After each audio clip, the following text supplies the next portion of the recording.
When they say I can't afford it or I can't do that, they become what they say.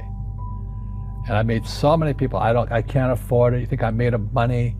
My PhD dad, he says, what do you think I am, made of money? I can't afford that. And my rich dad would say, that's why he's poor. Poor people say, I can't afford it, I can't do that, I don't have time. Because it's an escape. It's an escape, you know what I mean? It's easy to say I can't afford it. Oh, I'm too tired. Oh, I can't go to the gym. When you could go to the gym, but no, I can't. Truth is, I'm just too lazy to go to the gym. A question opens the mind, a statement closes the mind. See, when you say I can't afford it, your mind shuts down and you become what you say. But the thing is that we become creatures of our own habits. And until we break the habit, we don't change. Poverty is passed on. It's taught in your families. And middle class is taught in families. And so the people right now who are sitting at home, who are struggling financially or worried about money or unhappy, they may be making a lot of money, but unhappy with what they're doing, it was probably taught to you. You know, your superego was taught, get a job, work hard, or you'll never be rich, or the rich are evil, or whatever. If you're poor, you'll always be poor. Just like most pro athletes, you know, they make millions of dollars, and what, 65% are bankrupt 5 years later? It's because they come from poor families. Now you tell them that, they get very angry at you. It's not, it's the rich fault. You know, you guys ripped me off, and the government ripped me off. But unfortunately, it's passed down genetically. That's the frightening thing. We've got to change what we teach our kids. So I remember raising my hand when I was 9 years old, talking to my fourth grade teacher, and I said, you know, when am I going to learn about money? She says, the love of money is the root of all evil. We don't teach money at school. I said, why not? And she couldn't answer me, and she got very flustered. She says, go ask your father. He's my boss. So my father was the head of education, PhD, all that stuff. I go home and ask him, I said, why don't we learn about money in school? And he looked at me and says, because the government doesn't let us teach that subject. The government tells us what we can teach and what we can't teach. And I thought that was strange. And I said, but aren't we going to school to learn about money? He says, no, your job is to get a job. I said, but you get a job to earn money. He goes, no, you're supposed to just get a job. I went, no. Isn't the purpose of a job to earn money? He goes, you're correct. I said, so why don't I just learn about money? I can skip the job part, you know?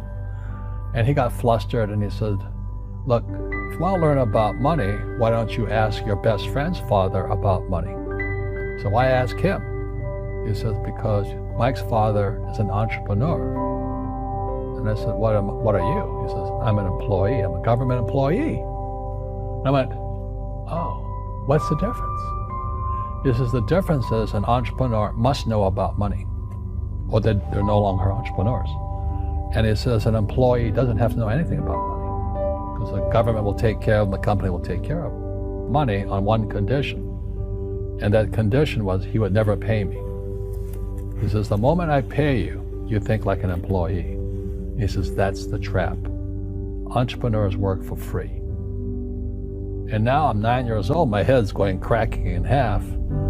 He says, you never want a paycheck. You understand that, kid? I said, okay, I got it. And he says, well, how do I make money? He says, that's what entrepreneurs figure out. It's like a cat, you know, which comes first, a cat or the cat chasing its tail. And I said, so how do I learn about money? So he would just break out a Monopoly game board. So I would work for free. I'd pick up cigarette butts, and he had hotels and restaurants that I would clean and do menial tasks. And as I got older, I started getting into office work and marketing and accounting, and I was an apprentice basically, but I always worked for free. He says that the moment you accept a paycheck, your brain goes dead. As long as you're hungry, you'll think. And he was a great, great teacher. You see, most teachers in school, they're out of ethics. They teach subjects they themselves don't practice. A fake teacher is somebody who just wants a job and they'll teach anything. They teach you how to shine shoes if you paid them more money. But they really don't know what they're teaching. For example, my calculus teacher, went to military school in New York, and I asked the teacher, I said, I'm in my 3rd year of calculus now. I said, am I ever going to use this stuff? He goes, no. I said, why do you teach it? He says, because I get paid. I said, do you ever use it? He goes, no. And that's why, you have to, in life, one of the things I suggest to people, you got to find a real teacher versus a fake teacher. And a fake teacher is somebody who doesn't do what they teach. And a real teacher is doing what they teach every day. School systems are making our students weaker. So in school, they have these things called now trigger effects. So you can't, as a teacher, you can't say anything that might upset the student. They don't want anything that might jar their point of view. So if I went into school, I'd be thrown out. I see people say, well, why don't you give the poor money? So the only problem with that is it just creates more poor people. You give a man a fish, you get a lot of people who want more fish, But you teach them to fish. We're more antagonistic, more antisocial. Social media is antisocial. That's the danger part. So the reason I'm speaking on spirituality, we got to evolve. It means meditation, it means yoga, it means praying, it means going to church, whatever it takes. But you got to get back to calm and peace and meditation. And it's going to be, as we all know, our banks have ripped us off immensely. They're just a bunch of crooks. I don't know how they can live with themselves. But the bankers rip off trillions and they get bonused in billions. Nobody goes to jail. That's the sickness of our society. So that's why I write about financial education. It's almost like self-defense.